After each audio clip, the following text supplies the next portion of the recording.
नमस्कार, आप देख रहे हैं प्रदेश का नंबर 1 और सबसे भरोसेमंद news channel India news Haryana. मैं हूं आपके साथ अतुल प्रताप सिंह। हाड़ कपा देने वाली ठंड हो, पसीने निकालने वाली गर्मी या बारिश का मौसम, 8 महीने से धरने पर बैठे किसान हर मौसम देख चुके हैं, लेकिन कृषि कानून रद्द करने वाली मांग अब तक पूरी नहीं हो पाई। हालांकि सरकार और किसानों की 12 दौर की वार्ता जरूर हुई, लेकिन समाधान का रास्ता वहां से भी नहीं निकला। संसद के मॉनसून सत्र में भी किसानों के मुद्दे को लेकर जबरदस्त हंगामा है। जंतर मंतर पर किसान खुद भी अपनी संसद लगाकर बैठे हैं, लेकिन समाधान और वार्ता की उम्मीद अभी भी दिखाई नहीं दे रही। तो सवाल यही है कि आखिर बात कब बनेगी। बड़ी बहस में आज सबसे पहले यूपी बीजेपी का एक ट्वीट हम आपको दिखाते हैं। यूपी बीजेपी के ट्विटर हैंडल से एक पोस्टर को पोस्ट किया गया है। देखिए, इसमें साफ लिखा है, पंगा ना लियो भाई, योगी बैठा है, बक्कल तार दिया करे।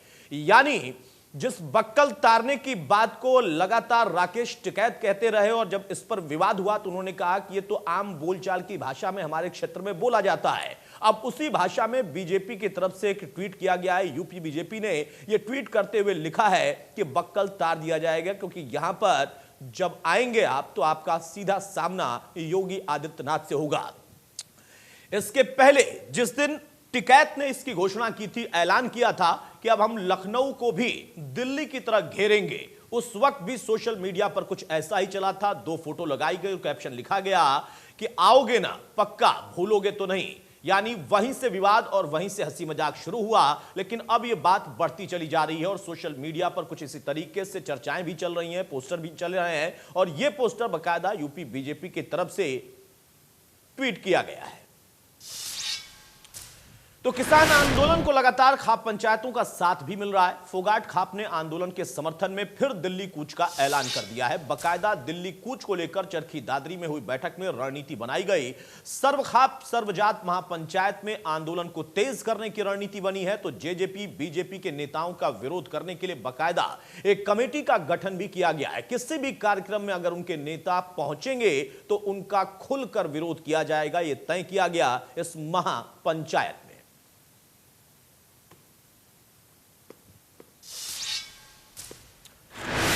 अब मांग कृषि कानूनों को रद्द करने की, आंदोलन आगे बढ़ाने की रणनीति संयुक्त किसान मोर्चा की ओर से समय समय पर बनाई जाती रही है, लेकिन उसके बावजूद आंदोलन की आड़ में अपनी अपनी राजनीति चमकाने की कोशिश भी साफ दिखती है। कुरुक्षेत्र में बीकेयू जिला कार्यकारिणी की बैठक होती है। इस बैठक में दिल्ली कूच की रणनीति बनाई गई। तो वहीं बैठक के बाद कुछ किसान नेताओं ने कहा कि 15 अगस्त को नेताओं को झंडा भी नहीं फहराने देंगे। हालांकि थोड़ी देर के बाद बीकेयू जिला कार्यकारिणी की ओर से उस पर सफाई भी दी गई कि ऐसा कुछ नहीं है, झंडा फहराने से किसी को भी रोकने की कोई रणनीति नहीं बनी है। हमने कुरुक्षेत्र को प्रशासन को बोल दिया कि कुरुक्षेत्र में कोई भी राजनीतिक आदमी झंडा न फहराए, हम उसका विरोध करेंगे। और संवैधानिक पद पर कोई भी है, एसपी डीसी कोई भी झंडा फहरा सकता है, हम उनका स्वागत करेंगे। 15 अगस्त का किसी भी नेता का हम विरोध नहीं करेंगे। 15 अगस्त का किसी भी नेता का हम विरोध नहीं करेंगे।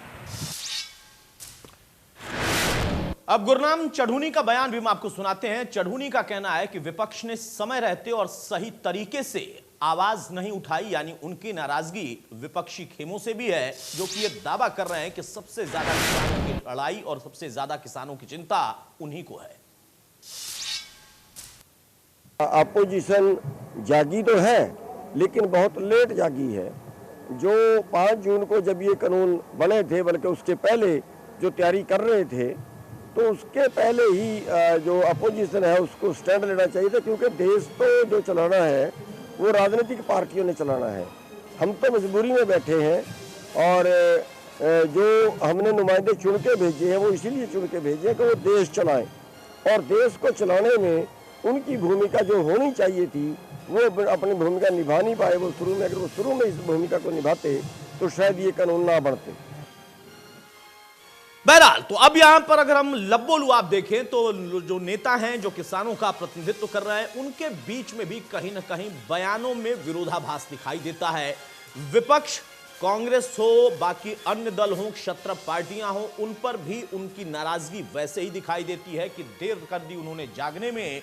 जिस वक्त ये कानून लाया जा रहा था उस वक्त से अगर उन्होंने मोर्चा संभाला होता तो शायद आज किसान यहां नहीं बैठा होता।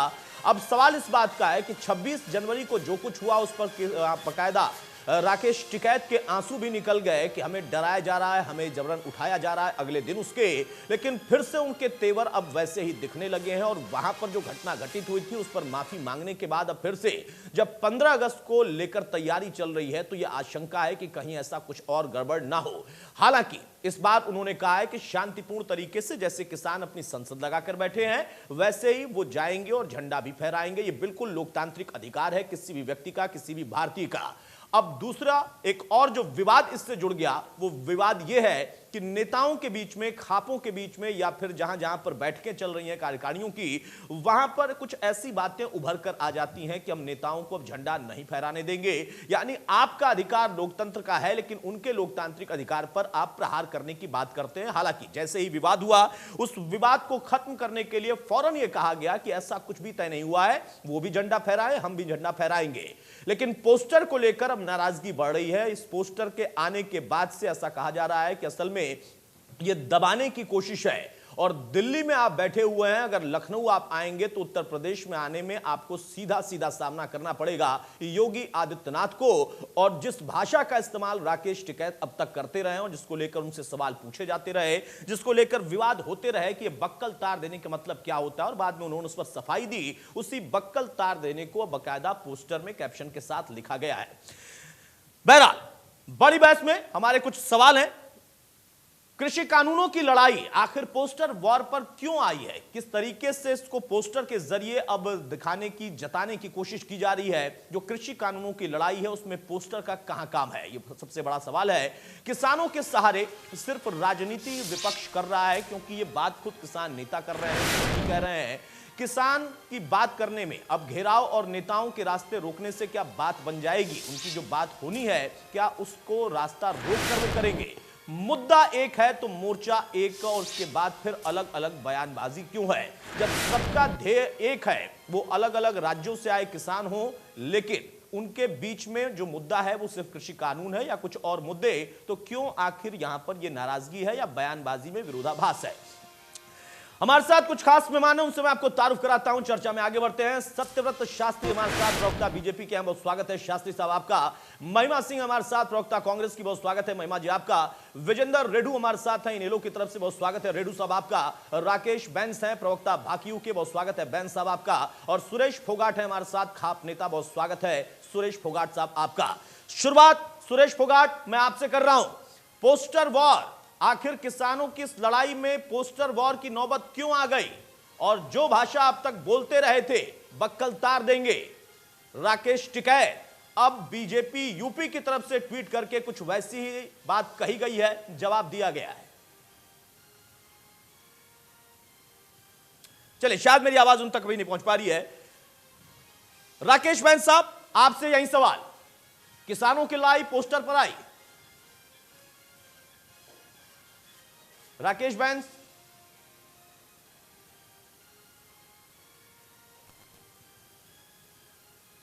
चलिए राकेश बैंस तक भी आवाज नहीं जा रही है। सत्यव्रत शास्त्री साहब, जो बात गलत थी और जो भाषा गलत थी, वो भाषा क्यों आखिर यूपी बीजेपी की तरफ से पोस्टर के जरिए, ट्वीट के जरिए कही जा रही है? राकेश टिकैत से मैंने खुद व्यक्तिगत तौर पर पूछा था कि बक्कल तार देने का मतलब क्या होता है। बाद में उन्होंने सफाई दी थी कि नहीं, ये आम बोलचाल में, ग्रामीण अंचल में हम ऐसा बोलते हैं। लेकिन मैंने उनसे पूछा कि जो आम बोलचाल की भाषा होती है हर जगह नहीं चलती है, उसका मतलब बदल जाता है। तो आप एक बड़ी लड़ाई लड़ रहे हैं और इस शब्द से उस लड़ाई को कहीं ना कहीं ठेस पहुंचती है, चोट पहुंचती है, बात कहीं और चली जाती है। लेकिन आज जो कहा गया और जो पोस्टर है, इसका क्या मतलब है? ये तो जब राकेश टिकैत जी ने जिस शब्द का प्रयोग किया, जिस क्षेत्र के लिए किया गया, जहां के लिए किया, वहीं के लोगों ने किया, तो इसमें तो राकेश टिकैत जी ज्यादा स्पष्ट कर सकते हैं कि मैंने प्रेम प्यार में कहा, मैंने गुस्से में कहा, मैंने क्षेत्रीय भाषा में प्रयोग किया, मैंने भाजपा को चेताने के लिए कहा, भाजपा को धमकाने के लिए कहा। वो जिस भाषा में कहे उस भाषा में बात माननी चाहिए और वो उसी को लेकर कोई बहुत ज्यादा इश्यू न मानना चाहिए। राकेश टिकैत जी जब यूपी घेरने की बात करते हैं तो वहां की लोकल भाषा में ही बात करनी चाहिए। इसी दृष्टि को ध्यान में रखते उन्होंने ये प्रयोग किया होगा। बाकी ये यूपी का विषय है, तो यूपी का नहीं, कोई ये व्यक्ति यूपी का आप विषय जोड़ते नहीं तो है, ये अच्छा काम बीजेपी का होता। विषय है शास्त्री साहब। यूपी बीजेपी अलग थोड़े ना है। बीजेपी एक पार्टी है और उसमें अलग अलग जो राज्यों में उनकी सरकारें चल रही हैं। कांग्रेस ये यूपी ठीक और है। पंजाब के स्थानीय- हिसाब से जब बात करती है तो मैं उनसे भी यही कहता हूं, कांग्रेस एक जो दल है, वैसे ही बीजेपी एक इस वक्त अंतर्राष्ट्रीय स्तर पर सबसे बड़ा दल है। तो ये बीजेपी की बात है, यूपी बीजेपी की बात नहीं है। हाँ, देखिए सब लोगों की अपनी भाषा, कल्चर, व्यवहार, बातचीत, रीति रिवाज सब राज्यों के अलग अलग हैं और उसी नजरिए से इसको भी देखना चाहिए। महिमा सिंह, जवाब देंगी आप? ये पोस्टर की लड़ाई कब तक चलेगी और इससे किसान कानून और उसका क्या लेना देना है?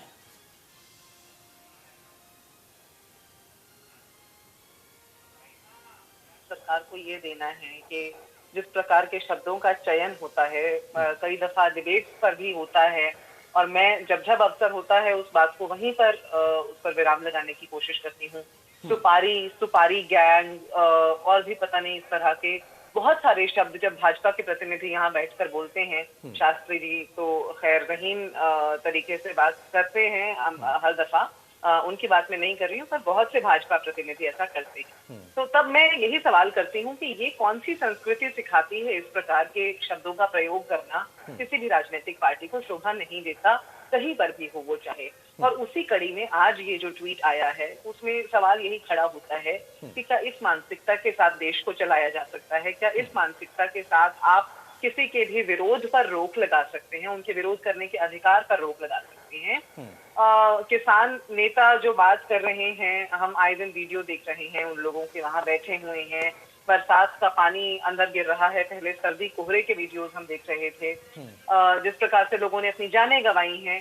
सवाल तो एक ही बनता है अतुल जी, और वो सवाल ये बनता है कि सरकार किसानों से सकारात्मक रूप से बात तब कर लेने वाली है। जो 12 दौर की बातचीत विफल रही है, उसके बावजूद क्या सरकार के पास कोई रोड मैप है जिसके सहारे वो इस परिस्थिति को सुलझा लेने वाली है? क्योंकि आज जो परिस्थिति जहां डेडलॉक आया हुआ है वो इसलिए है क्योंकि सर्वोच्च न्यायालय ने रोक लगा दी बहरहाल इन कानूनों पर।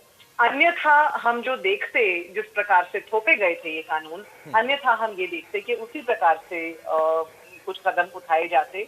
तो मुझे ऐसा लगता है कि सवाल सारे के सारे इस समय सरकार के ऊपर उठते हैं। सरकार जिस मानसिकता से काम कर रही है, क्या पॉलिसीज बना रही है, वो चाहे किसी भी फ्रंट पे हो, वो चाहे कोविड के फ्रंट पे हो या किसानों के फ्रंट पे हो, सवाल सरकार की तरफ है और उन सवालों का जवाब सरकार को देना है इस समय। बिल्कुल सही कहा महिमा जी आपने कि सरकार की तरफ ही सवाल है और जवाब सरकार को ही देना है, और जो सरकार में होता है उसकी जवाबदेही बनती भी है। लेकिन विपक्ष के भी ऊपर सवाल है और ये सवाल चरूनी ने उठाए हैं, उस पर मैं बाद में आऊंगा। विजेंद्र रेणु, यही सवाल मेरा भी। मुझे लगता है कि पोस्टर विवाद से बात बिगड़ने वाली है, या जैसा कह रहे हैं शास्त्री साहब कि भाई जिस भाषा में वो बात करते हैं, अगर लखनऊ जाएंगे तो फिर उसी भाषा में उनको जवाब मिलेगा। अतुल जी नमस्कार जी देखिए, आज हमारा जो है आज़ादी का दिवस आने वाला है 15 अगस्त, जो हम बड़े ही हर्षोल्लास के साथ देश के ये त्यौहार है और बड़े गर्व के साथ हर हिंदुस्तानी इसको मनाने का काम करता है। और मैं चाहता हूं कि ऐसे ही ये परंपरा चलती रहे और हर हिंदुस्तानी 15 अगस्त के आज़ादी दिवस को बड़े गर्व के साथ मनाता रहे। लेकिन अतुल जी, गर्व के साथ किसी त्योहार को तभी मनाया जा सकता है जब उसके घर में, उसके परिवार में, उसके मोहल्ले में शांति हो, वो सभी प्रसन्न हो, प्रसन्नता की मुद्रा में हो। हर जगह प्रसन्नता हो तो प्रसन्नता से ही किसी त्योहार को मनाया जाता है। आज हिंदुस्तान का किसान पिछले लगभग 8 महीनों से परेशान है, दुखी है। एक अपनी ऐसी मांग को लेकर के वो परेशान है जो सरकार जो है आराम से उस मांग को पूरा कर सकती है। सरकार का एक दाम नहीं लगता, एक पैसा नहीं लगता, सिर्फ अपनी हट को छोड़ करके हिंदुस्तान के किसान को प्रसन्न ये सरकार कर सकती है। लेकिन पता नहीं क्यों सरकार ने इतनी जिद्दी लगा ली है कि हम किसान को सुखी नहीं होने देंगे, हम अपनी हट को चलाएंगे, हमारी जिद चलेगी, किसान की जिद नहीं चलेगी। किसानों ने हर प्रकार से प्रयास किया सरकार के कानों तक अपनी आवाज पहुंचाने के लिए।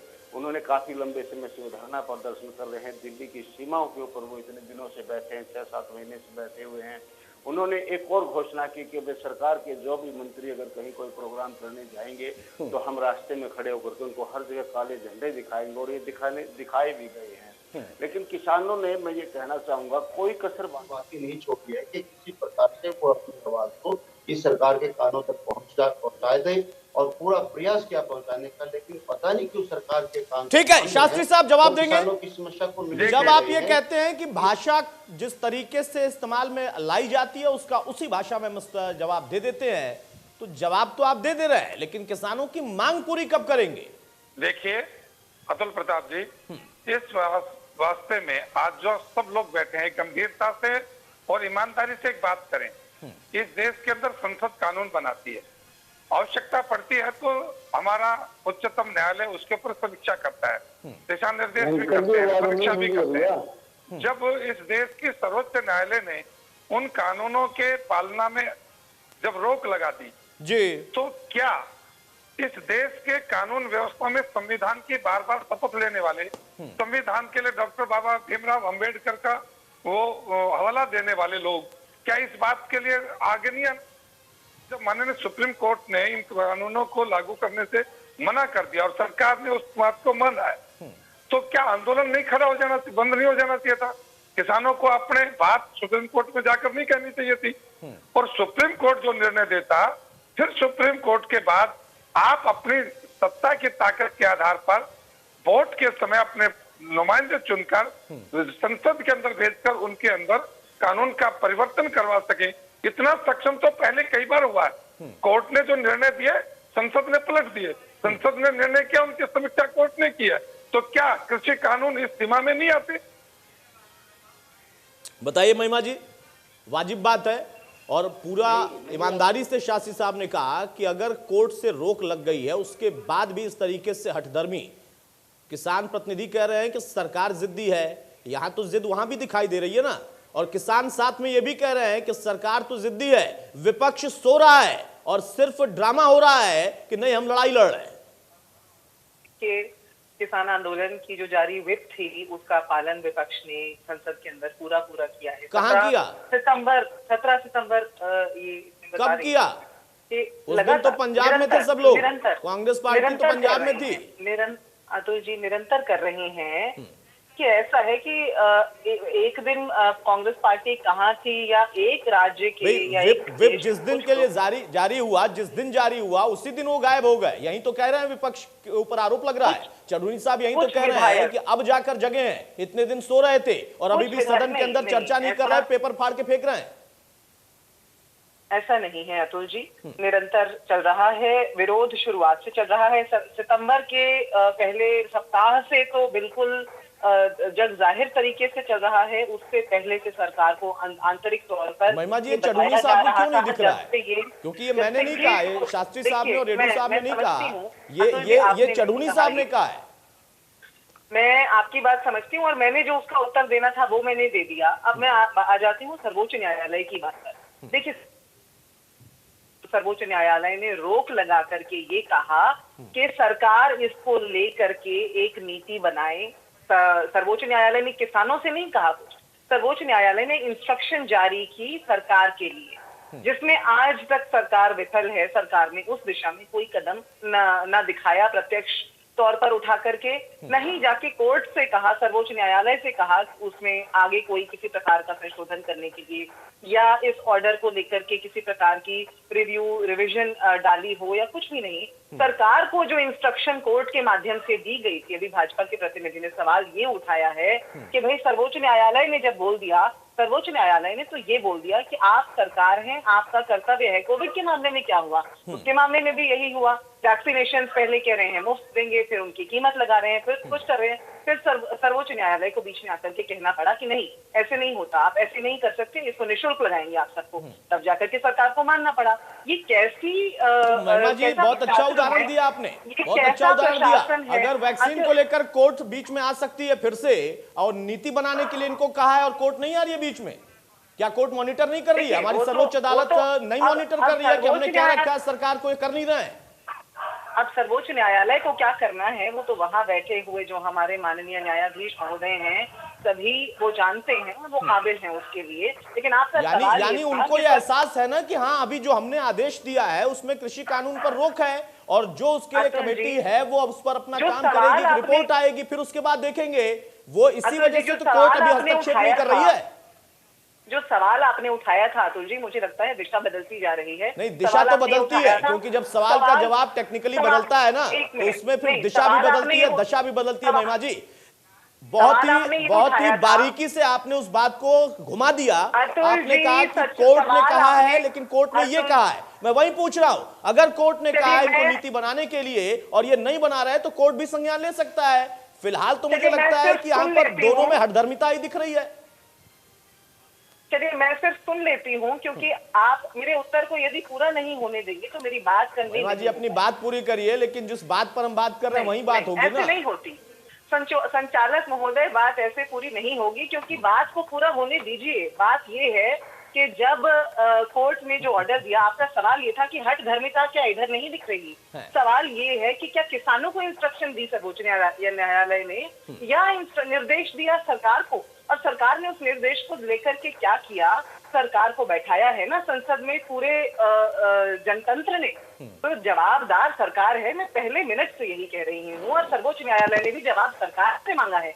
महिमा किसानों जी से कुछ नहीं जवाब मांगा, तो विपक्ष को क्योंकि भी देने जवाबदार- पड़ेंगे ना, वो भी तो राजनीति कर रहे हैं और वो विपक्ष भी का तो आप जानते हैं, आप हमसे- जनता के हित के लिए ही राजनीति कर रहे हैं। उनका अपना हित तो कोई आप होता ही नहीं है हमसे नेताओं ज्यादा का। भलीभांति तो जानते विपक्ष हैं की कि भी तो कुछ विपक्ष- जवाबदेही है ना। आप अब हमसे- अगर आप ये कह रही हैं कि नहीं, मैं भी आपको नहीं बोलने दे रहा हूं, वहीं अधीर रंजन भी कह रहे हैं कि वहां पर सरकार जिद्दी है, वो ऐसा बोलने नहीं दे रही है, है। वहां आप पेपर फाड़ते रहिए और बोलते रहिए। किसान भी अतुल संसद जी, लगाकर बैठे हैं, वो तो बड़े आराम से चर्चा करते हैं वहां पर। अतुल जी, वहां तो कोई विपक्ष का पेपर नहीं सत्ता फाड़ा जाता दिखा है। है। महिमा जी ये विपक्ष सवाल का- मैं इसलिए उठा रहा हूं और अतुल जी, बहुत ही विपक्ष जिम्मेदारी से का उठा रहा हूं कि हर बार ये कहकर कि नहीं हम आप अपना काम उठाइए। कर रहे हैं, सरकार नहीं कर रही है, कोर्ट नहीं कर रही है, कोर्ट ने कर दिया तो उसको भी फिर मानना नहीं है।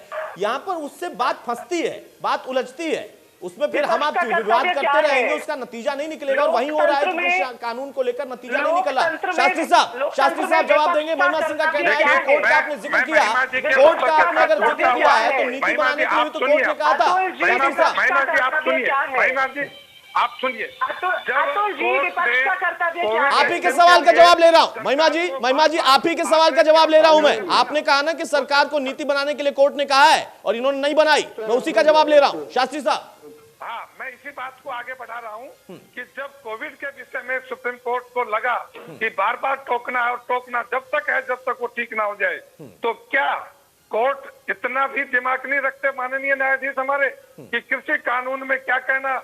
लेकिन प्राथमिक तौर पर मैं कहता हूँ, जैसे ही सुप्रीम कोर्ट ने इसकी रोक लगाई, पहला काम किसान नेताओं का ये था कि वो अपने झंडे बोरी उठा के, बिस्तर उठा के घरों में जाते और कहते सुप्रीम कोर्ट हमें वकील के लिए वकील दो, या हमारे वकील हैं उनको पक्षकार बनाओ।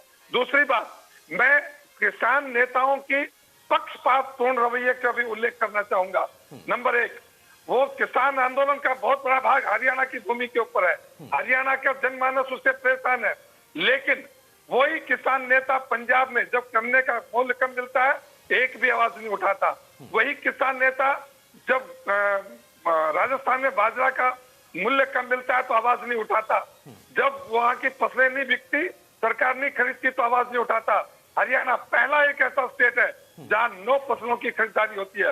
हरियाणा पहला ऐसा किसान का के लिए भलाई करने वाला स्टेट है जहां गन्ने की और बाजरे की और बाकी फसलों के एमएसपी को पर खरीदता नहीं, उनका एक एक दाना खरीदता है और चोरी शास्त्री साहब ये जो भलाई करने वाला शब्द है, इससे मुझे याद आ गया। किसान कहता है मुझे मेरी भलाई मत करो, आप करने में करके रहूंगा भलाई।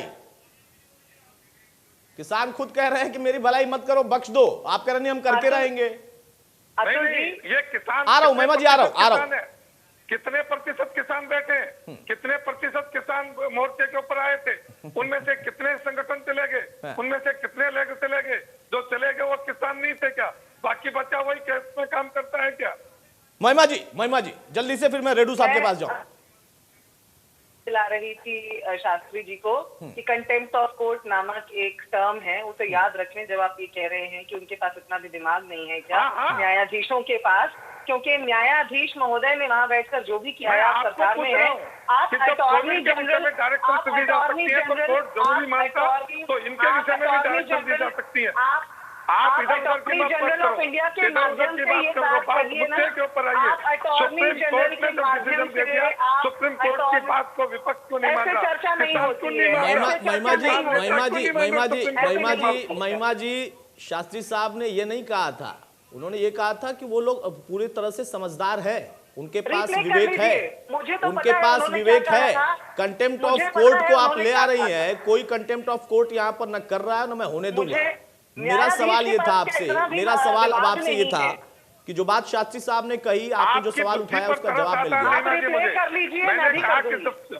हाँ, कर शास्त्री दो साहब जी, सुन प्ले लीजिए, कर दो। शास्त्री साहब सुन कर दो। लीजिए, महिमा जी जो बोल रही लेकिन सुन लीजिए उसका पहले जवाब जल्दी फिर से। आपसे महिमा जी, मांगूंगा मैं। शास्त्री साहब एक मिनट महिमा जी। आप रिप्ले कर लीजिएगा, मैं भी कर दूंगी रिप्ले। मेरे को तो मैं जो कह रही हूँ पूरी जिम्मेदारी से कह रही हूँ। और दूसरी बात ये कि अटॉर्नी जनरल ऑफ इंडिया सरकार के उत्तराधिकारी हैं कोर्ट के अंदर, वो उठा लें ये सवाल। यहाँ चर्चा में क्यों उठा रहे हैं? वहाँ कोर्ट में जाकर उठा लें तमाम सवाल और संदेश जो नहीं, आप क्यों उठा रहे हैं? आपने क्यों कहा एक्शन के लिए? सुप्रीम कोर्ट ने बार बार डायरेक्शन दी इनकी। आपसे पूछकर कहें, क्या कहें यहाँ पर? नहीं अब तो आपसे भी आपके पूछकर तो प्रश्नों वो के नहीं उत्तर देने कहेंगे के ना लिए महिमा जी, ये बात और तो दोनों मेरे- पर लागू आप होती मेरे है। प्रश्नों और को आप समझने दोनों के से लिए- पूछकर मैं आप सवाल मेरे नहीं को पूछूंगा, ये मेरे ऊपर कहेंगे लागू होती है। महिमा बहरा जी, आप बहरा मेरे शास्त्री को साहब शांत हो कहेंगे। जाए। नहीं महिमा जी का कहना है कि आपसे नहीं पूछेंगी वो, लेकिन जो वो बोलेंगी वो आपको मानना पड़ेगा। ये उनका इनका राइट है एक तरीके से। बहरहाल रेड्डू साहब, अब यहाँ पर दूसरे चर्चा पर हम आते हैं। पोस्टर हो गया, किसानों का भला हो गया, कांग्रेस बहुत दावा कर रही है कि नहीं हम ही कर रहे हैं। चढ़ूनी साहब को दिख नहीं रहा है, वो कह रहे हैं कि नहीं अब जाकर जगह, और उसमें भी जो है सिर्फ वहां पर हो हल्ला हो रहा है।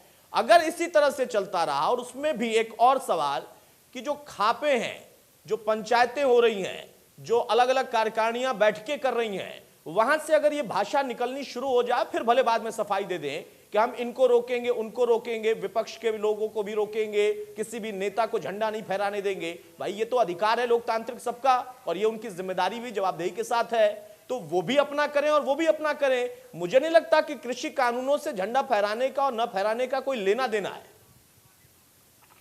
तो जी, इस आपके क्वेश्चन के ऊपर मैं ये कहना चाहूंगा, पहले अपनी बात शुरू थी पोस्टर के ऊपर में आने ही वाला था, लेकिन चलो आपने ठीक है बोलिए रेड्डू साहब बोलिए। जो आप ये कह रहे हो कि झंडा नहीं फहराने देने की बातें किसान कर रहे हैं, मैं फिर वहीं से उठाऊंगा इस बात को, क्योंकि जब हमारे देश का किसान ही दुखी है तो वो झंडा फहराया जा रहा है, देश में आजादी का जश्न मनाया जा रहा है, और किसान दुखी है, उसको कहीं ना कहीं इस बात का दुख है कि आज हमारा देश आजादी का जश्न मना रहा है और हमारी बात इनके कानों तक नहीं पहुंचती है। तो किसी न किसी रूप में किसान की ये सोच है कि हम इस तरह की बात कह करके अब सरकार से अपनी बात मनवाएं, हमारी बात सरकार इस बहाने सुनेगी। आपने डिबेट शुरू करवाई कि किसानों ने ये बात रखी है, तो ये बात रखने के ऊपर थोड़ा बहुत प्रेशर बन करके सरकार के पास बात जाएगी, तो सरकार हमारी समस्या का समाधान करेगी। ठीक है, किसान का तो एकमात्र उद्देश्य है झंडा फहराना। जहां आपने कहा कि लोकतांत्रिक अधिकार है, मैं नहीं मानता कि झंडा फहराना कोई संवैधानिक मजबूरी है। अगर हमारे देश का अन्नदाता परेशान है, हमारे देश की प्रजा परेशान है, तो कोई जरूरी नहीं, किसान ने कहा कि मंत्री झंडा ना फहराएं, प्रशासनिक अधिकारी झंडा फहरा सकते हैं, तो कोई जरूरी नहीं कि मंत्री ने अपने आप को भी जाकर करना है, तो प्रशासनिक अधिकारी खड़ा अपने आप को दिखाने का आपको किसने अधिकार दिया? क्या रे शास्त्री जी, सुनाई नहीं दिया मुझे। हाँ अब सुन लो, इस देश की चुनी हुई सरकारों को चैलेंज कर रहे हैं आप। मैं चैलेंज नहीं कर रहा, मैं ये कह रहा कोई मजबूरी नहीं है, संवैधानिक मजबूरी नहीं, मजबूरी क्यों नहीं है? इस देश की आवाम ने जब उनको चुनकर भेजा है, तो परमानेंट नहीं भेजा। तो हर 5 साल बाद चुनाव होता है, हर साल बाद आपका पक्ष मजबूत होगा, जनता आपको समर्थन देगी, और आप अपने अनुसार एमएलए विधायक एमपी आप चुनकर भेजेंगे और वो आपके अनुसार कानून बनाएंगे। तो क्यों 1 साल के लिए आप रोक नहीं सकते झंडा फहराना? मंत्रियों को अच्छा रेड्डू साहब एक सवाल पूछूं, एक मिनट शास्त्री साहब, महिमा जी आऊंगा आपके पास, एक सवाल पूछूं। विजेंद्र रेड्डू एक मिनट एक सवाल। शास्त्री साहब आ रहा हूं आपके पास, शास्त्री साहब एक मिनट। विजेंद्र रेड्डू, मतलब आपका ये कहना है, इनेलो का ये मानना है कि जब हम खुश होंगे तो झंडा फहराएंगे, हम नहीं खुश होंगे तो फिर हमारे ध्वज का हमारे लिए कोई मायने नहीं है। मतलब खुश हो जाएंगे तभी झंडा फहराएंगे? अतुल जी नहीं, आप आपने और क्या कहा? मेरी बात आपने और क्या कहा? तो समझो, आपने यही कहा कि कोई मजबूरी नहीं है, मतलब झंडा फहराना मजबूरी हो गई। मंत्री की मजबूरी नहीं है। अरे मैं कह रहा हूं किसी की मजबूरी नहीं होनी चाहिए। मंत्री संवैधानिक पद पर वो मंत्री की मजबूरी नहीं, वो एक दायित्व है और वो हर साल होता है, हर हमेशा होता रहेगा। उसमें बीच में आंदोलन भी होंगे, बातें भी होंगी, चीजें भी होंगी, लेकिन ऐसा नहीं होगा कि हम खुश हैं तो फहराएंगे और खुश नहीं है तो नहीं फहराएंगे। और अगर खुश ही हैं, एक मिनट, अगर वो खुश नहीं है तो वो क्यों फहराएंगे? फिर वो उनकी मजबूरी है क्या? वो कह रहे हैं हम फहराएंगे, उनको रोकेंगे। मेरा कहना है कि आपको झंडा फहराने से किसी को रोकने की क्या जरूरत है? आप भी फहराइए, आपका भी अधिकार है। किसान फहराएं, उनका भी अधिकार है। जिनका दायित्व है वो संवैधानिक अगर पद पर है तो उनके लिए तो संवैधानिक दायित्व है, वो करते हैं अपना काम। ये मत कहिए ना कि खुश होंगे तो फहराएंगे और नहीं होगा तो नहीं फहराएंगे, और अगर वो दुखी है तो भी फहराएंगे और वो खुश है तो भी नहीं फहराएंगे। अतुल जी मेरा जवाब सुन लीजिए प्लीज। मैं ये कह रहा हूँ कि किसान दुखी है, परेशान है, वो किसी न किसी बात के बहाने भाई अगर वो दुखी है तो क्यों झंडा फहराने जा रहा है? मतलब वो दुखी और झंडा फहराएगा और जिनका दायित्व है उनको फहराने से रोकेगा? ये तो गलत बात है ना सर। वो भी फहराए और वो भी फहराए, बात उस माध्यम से भी पहुंचेगी। नहीं, बात तो उस माध्यम से साहब पहुंचेगी ना कि आज इतने सालों के बाद किसान भी दिल्ली में आकर झंडा फहरा रहे हैं। बात सरकार तक क्या पूरी दुनिया तक पहुंच रही है? बिल्कुल सही बात है। यही तो मैं कह रहा हूं, सही बात है। आप कहते नहीं बात है। महिमा सिंह कुछ कह रही हैं आप? मैं ये कहना चाह रही थी कि ये बार बार सवाल उठाते हैं यहाँ पर आकर के भाजपा के प्रतिनिधि किसानों पर, और ये कहते हैं कि आप चुनी हुई सरकार को चैलेंज नहीं कर सकते। मैं तो सिर्फ चंद अल्फाज याद दिला देना चाहती हूँ भारतीय संविधान के। We the people of India, हमारी जो सरकार है वो हमसे है, हमारी है, हमारे द्वारा चुनी गई है। यानी कि अल्टीमेट अथॉरिटी कौन है? जनतंत्र, भारत की जनता। तो वो चैलेंज भी करेगी, सवाल भी उठाएगी, और विपक्ष का को बीच में ना बोले, बीच में ना बोले, हस्तक्षेप न करें, हस्तक्षेप न करें, हस्तक्षेप न करें, हस्तक्षेप न करें, हस्तक्षेप न करें, हस्तक्षेप बर्दाश्त नहीं करेंगे हम, हस्तक्षेप नहीं करें, हस्तक्षेप नहीं करें। अनुशासन सीख लें, अनुशासन सीख लें। बोलने दीजिए, बोले शास्त्री साहब, बोलने दीजिए, उनको अपनी बात रखने दीजिए, फिर आप अपना काउंटर जवाब दे दीजिएगा। बोलने दीजिए, उनको बोलने दीजिए। अनुशासन नहीं आता, भाजपा के किसी प्रतिनिधि को अनुशासन नहीं आता, अनुशासन नहीं सिखाया जाता कि आपकी पार्टी में अपने अवसर का इंतजार करना सीखे भाजपा के। बोलिए महिमा जी, बोलिए। खैर, विपक्ष की भूमिका इस देश के अंदर जनता की आवाज को सवालों के माध्यम से उठाने की है। संविधान के मुताबिक विपक्ष अपनी भूमिका बखूबी निभा रहा है, और कल की ऑल पार्टीज और अपोजिशन पार्टीज मीट के बाद तो अब ये जो भाजपा सरकार है सवालों से डरी हुई है, और डर में ऐसी बौखलाहट जो है वो लाजमी है, हम समझते हैं। अब मुझे तो नहीं दिख रहा है कि वो डरे हैं कि नहीं डरे, आपको दिख गया। लेकिन एक बात बताइए महिमा जी, जब आप कह रही हैं कि विपक्ष सवाल उठा रहा है तो ये बात चढ़ूनी को नजर क्यों नहीं आई? राकेश टिकैत को क्यों तय करना पड़ा अपने किसान भाइयों के साथ कि हमें दिल्ली पहुंचना पड़ेगा, हमें जंतर मंतर पर बैठना पड़ेगा? जब विपक्ष सवाल भी उठा रहा था, सरकार पर दबाव भी बना रहा था, तो वो किसान संसद लगाने की नौबत क्यों आई? क्यों अब 15 अगस्त को उनको दिल्ली में आकर ये कहना पड़ रहा है कि हम झंडा फहराएंगे, तब शायद बात बनेगी या बात सरकार तक पहुंचेगी? विपक्ष को तो सरकार नहीं बल्कि खुद जो किसान नेता हैं वही सवालों के घेरे में खड़ा कर रहे हैं। किसान नेता जब आंदोलन की शुरुआत हुई थी पिछले अगस्त और सितंबर में, मैं याद दिला दूं, किसान नेताओं ने बाकायदा ये बोला था कि कोई भी विपक्षी पार्टी हमारे नाम से इस आंदोलन में शामिल ना हो या हमारे नाम से इस आंदोलन को सपोर्ट ना करें, हमें किसी का सपोर्ट नहीं चाहिए। तो चढ़ूनी जी हैं या कोई भी किसान नेता है, देखिए लंबा आंदोलन चल गया है और हम समझते हैं कि इस समय उनकी पीड़ा जो है वो चरम पर है, क्योंकि बहुत मुश्किल है उस हालात में वहां बैठना जैसे ये सब लोग बैठे हैं। तो इसलिए आज वो क्या कह रहे हैं, कल वो क्या, वो सारी चीजें बिल्कुल मतलब किसान नेताओं ने ये कहा कि विपक्ष में कोई भी दल जो है वो हमारे साथ न आए, और कांग्रेस ने तुरंत ये तय कर लिया कि हम नहीं जाएंगे, फिर किसानों का दर्द नहीं दिखाएंगे। कांग्रेस तो देती नहीं, कांग्रेस तो देती रही ना बाकायदा। मैंने कब कहा कि देती रही नहीं देती रही? तो चढ़ूनी साहब कह रहे हैं ना मैडम, मैंने नहीं कहा, मैं तो कह मान लिया, मैंने तो मान लिया। ये चढ़ूनी साहब क्यों कह रहे हैं? मैं देखिए, मैं चढ़ूनी साहब की बात को कोट करके कह रहा हूं कि कांग्रेस नहीं, उन्होंने विपक्ष को, इसमें तमाम पार्टियां हैं, सिर्फ कांग्रेस नहीं, उन्होंने कहा कि विपक्ष भी हमारी आवाज नहीं उठा रहा था, अब जाकर वो थोड़ा सक्रिय हुआ है। किसी की भी व्यक्तिगत महत्वाकांक्षाओं या शब्दों पर हम कैसे टिप्पणी कर सकते हैं? हम तो ये बता सकते हैं कि क्या यानी आप रहा ये है मानती हैं कि जो किसान नेता हैं और उनकी व्यक्तिगत महत्वाकांक्षाएं हैं कृषि कानून से भाई, अलग? किसी की व्यक्तिगत टिप्पणी या महत्वाकांक्षा कोई बयान देने में क्या है? किसी की भी, हम तो उसमें आप भी शामिल हैं, मैं भी सार्वजनिक शामिल हूं। जीवन में किसी की- व्यक्तिगत कुछ भी नहीं होता है। जब हम किसी की सार्वजनिक भी जीवन में आ व्यक्तिगत- जाते हैं तो एक एक शब्द हमारे लिए सार्वजनिक ही ऐसा होते हैं और मुमकिन- उसके मायने भी अतुल जी- सार्वजनिक होते हैं। अतुल वो जी, चाहे ऐसा- किसान नेता हो, वो चाहे आप हो, वो चाहे मैं हूं, जब सार्वजनिक जीवन में है और जिस क्षेत्र में हम हैं वहां पर एक एक शब्द के मायने होते हैं और वहां आप जो उसको कह- व्यक्तिगत तौर पर मैं नहीं कह सकता कि ये उनका व्यक्तिगत, और अगर व्यक्तिगत है आप जो तो कह फिर रहे इसका हैं- मतलब वहां पर उनकी व्यक्तिगत कोई लालसा, मंशा या फिर महत्वाकांक्षा है। बहरहाल सत्यव्रत आप जो शास्त्री कह साहब, रहे हैं, अतुल आ जी, रहा हूं महिमा जी, अतुल आ जी। रहा हूं आपको। सत्यव्रत शास्त्री साहब, मेरा सवाल अब टिप्पणी आपसे करते हैं है, तो फिर नेताओं, आपको अच्छा सुनना बोलिए भी बोलिए चाहिए। बोलिए बोलिए महिमा सिंह। मैं ये कह रही हूँ कि व्यक्तिगत जो आप कह रहे हैं वो आइडियल बात जरूर है, आइडियल सिचुएशन है कि सार्वजनिक सिर्फ सार्वजनिक होना चाहिए, लेकिन ये नामुमकिन है, ये बात आप भी जानते हैं और हम भी जानते हैं। व्यक्तिगत कहीं ना कहीं व्यक्तिगत जो आपका नजरिया है वो बीच में आता ही आता है और कोई व्यक्ति किसी समय अपनी पीड़ा मैं में, इस किसी देखिए परिस्थिति महिमा में जी, क्या कह आपने रहा है, आपने उससे मेरी बात हम और को आप आपने मेरी टिप्पणी बात नहीं को स्वीकार कर लिया।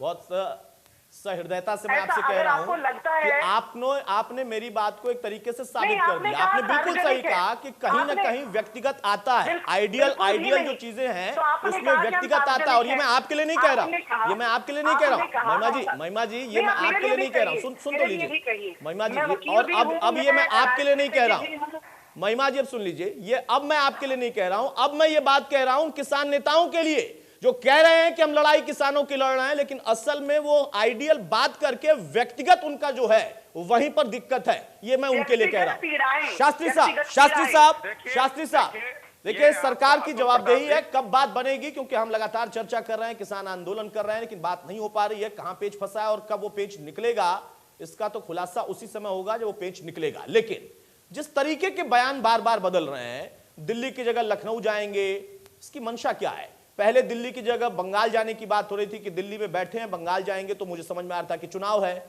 अब मुझे लग रहा है कि लखनऊ जाएंगे तो वहां पर भी 22 का चुनाव है, तो ये एक बात हो गई। दूसरा कि यहां पर अगर चढ़ूनी के बयान को देखें तो कुछ और है, टिकैत साहब कुछ और बोल रहे हैं। ये बंटवारा क्यों है और क्या इसी बंटवारे की वजह से सरकार बहुत तवज्जो नहीं दे रही है? देखिए, बंटवारा सीधा सीधा है। बंगाल का दौरा था तो न लाल झंडे को कुछ मिला, न कांग्रेस को कुछ मिला। अब इधर मिलना था कुछ लोगों को, उसमें कांग्रेस हिस्सेदारी देना नहीं चाहती। वो चाहती है कि भाई बंगाल में आप लोगों ने ले लिया, अब यूपी, बिहार, उत्तराखंड, पंजाब में हमें लेने दो। उस हिस्सेदारी की बात चढ़ोनी साहब करते हैं कि उस यूपी और बिहार, इसका पंजाब के चुनाव में मुझे क्या मिलेगा। इतनी अच्छी स्वीकृति जो महिमा सिंह जी ने दी है, मैं समझता हूं यदि कांग्रेस के सभी प्रवक्ता अपनी असलियत को समझकर इस प्रकार की चर्चा करने लगेंगे तो जनता को बिल्कुल स्पष्ट हो जाएगा, बहुत जल्दी आ जाएगा कि कांग्रेस किस नीति से चल रही है। और जिस लोकतंत्र की महिमा सिंह जी दुहाई दे रहे थे, मैं उनको याद दिला रहा था कि आपको 75 का दिन याद नहीं, शायद आपकी डेट ऑफ बर्थ बाद में हो, लेकिन पुस्तकों में लिखा हुआ है। ऐसे बहुत लोग अभी जीवित हैं जिन्होंने 75 की इमरजेंसी के अंदर अपने लहू बहाया था, अपने परिजन लहू बहाए थे, 2-2, 2.5, 3-3 साल तक जेलों के अंदर सड़ के आए थे। भाजपा ने उनको सम्मानित कर काम किया। एक बार जरा उनसे जाकर मिल के आइए कि लोकतंत्र का गला घोटने का मतलब क्या होता है। वो इंदिरा कांग्रेस से ज्यादा कोई नहीं बता सकता। इसलिए आप इधर उधर की बात ना करके बात मुद्दे पर आए कि बंटवारा कहाँ रुका हुआ है, बंगाल का कहीं बंटवारा इधर देना है या वो लोग चालाकी से आपसे ले गए और पंजाब में मांगने की कोशिश कर रहे हैं। ठीक है तो महिमा आप जी, उनको इसका जवाब ठेका दीजिए। रेडू साहब, मैं उसके बाद फौरन आपके पास आ रहा हूं फाइनल कमेंट के लिए। लेकिन महिमा जी, छोटा सा जवाब, समय कम है। इन्होंने ये बोलकर जिस लोकतंत्र की दुहाई दे रही हैं, इस प्रकार के शब्द, इसकी शब्दावली भाजपा के प्रतिनिधियों को कहां से मिलती है वो जाहिर है। इसीलिए भारत का जो डेमोक्रेसी इंडेक्स में नाम है नीचे जाता जा रहा है। यही टाइम मैगजीन के बाद में ऊपर उठा है। हाँ, गोधरा कांड भी याद है। हम तो गोधरा कांड के पीड़ितों से भी मिलकर आएंगे। 75 वालों से तो हमने माफी मांग ली है, बारंबार मांगेंगे। हम तो गोधरा कांड के लोगों से महिमा जी, गोधरा कांड तो बहुत साल बाद याद आया है अभी कांग्रेस को। हिंदुस्तान की आबादी महिमा जी, वो हिंदुस्तान गोधरा कांड पर भी चर्चा नहीं करेंगे, छोड़िए। जिसको रेल के डब्बे के अंदर घुसकर और बंद करके तेल को छिड़क कर आग लगाई थी, वो भी भारत माता के लोग थे, उनका भी दायित्व बनता है। शास्त्री साहब सुन लीजिए, शास्त्री साहब सुनिए। महिमा जी, गोधरा कांड छोड़िए, गोधरा कांड आप लोग बार बार रटते रहे, देखिए प्रधानमंत्री बन गए नरेंद्र मोदी। हस्तक्षेप नहीं है, क्या करे, कुछ समझ नहीं आता, हस्तक्षेप नहीं, समझ में नहीं आता, घर में तो किसान नहीं है, समझने और समझाने के लिए आते हैं। आप प्रवक्ता बनकर आते हैं, सुनना भी पड़ेगा, जवाब देना भी पड़ेगा। आप जब गोधरा की बात करेंगे तो रेल की आवाज आएगी। शास्त्री साहब रुक जाइए, शास्त्री साहब मेरे पास समय नहीं है। शास्त्री साहब सत्यव्रत शास्त्री, शास्त्री साहब सीधा पॉइंट महिमा सिंह को मैंने दिया है इस वक्त समय, आप उनको बोलने दें प्लीज। शास्त्री साहब बोलने दें। महिमा जी बहुत जल्दी से, बहुत कम शब्दों में समेटिए। अपने अवसर में बोला करें और तो हम घर बैठे बोलिए। इसका सर्टिफिकेट भाजपा के प्रतिनिधि नहीं देंगे, गलतफहमियां दूर कर लीजिए। तो इसलिए इस देश के अंदर जिससे जो गलती हुई है, आपने अध्यादेश से बैकडोर एंट्री से कानून लाए, माफी मांग लीजिए।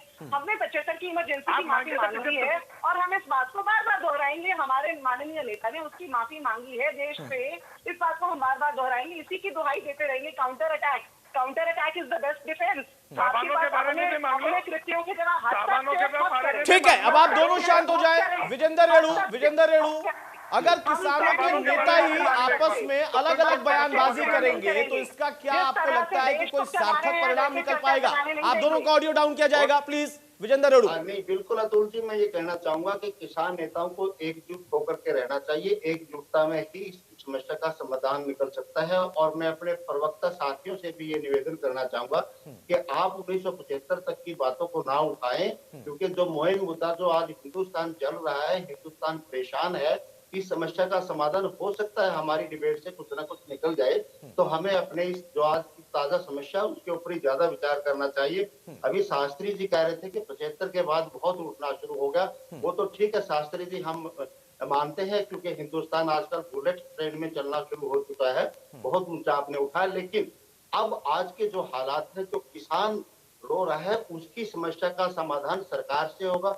अभी सुप्रीम कोर्ट का जो ना चर्चा आई बीच में, शास्त्री जी मैं आपको बताना चाहूंगा, उस टिप्पणियों को हमने अच्छे से पढ़ा भी है और समझा भी है, और हमने उसके ऊपर विचार विमर्श भी आपस में बैठ करके किया।